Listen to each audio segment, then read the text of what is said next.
नमस्कार, आप देख रहे हैं ईशान न्यूज़ नेटवर्क। मैं हूं आपके साथ ईशान।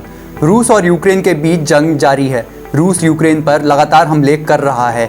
ऐसे में दुनिया तीसरे विश्व युद्ध के मुहाने पर खड़ी नज़र आ रही है।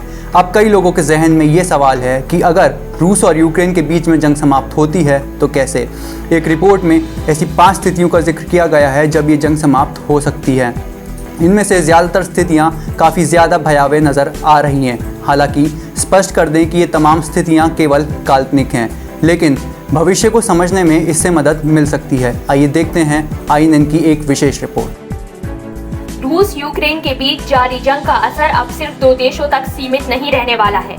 इसलिए रशिया यूक्रेन क्राइसिस पर दुनिया भर की नजरें टिकी हुई हैं और तमाम जानकार अपने अपने हिसाब से युद्ध के प्रभाव को समझने की कोशिश कर रहे हैं।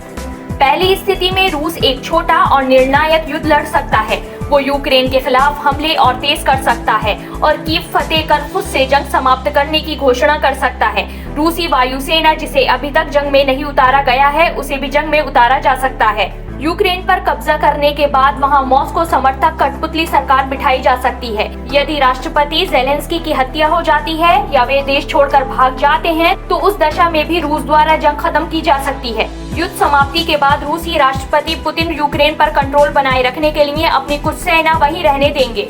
दूसरी स्थिति में युद्ध लंबा खिंच सकता है, जिसकी आशंका जताई जा रही है। हो सकता है कि कीव पर रूसी सैनिकों को कब्जे के लिए काफी समय तक संघर्ष करना पड़े। तीसरी स्थिति में संभावना है कि यूक्रेन के बाद रूस के राष्ट्रपति पुतिन दूसरे पड़ोसी देशों पर भी कब्जा करने की कोशिश कर सकते हैं।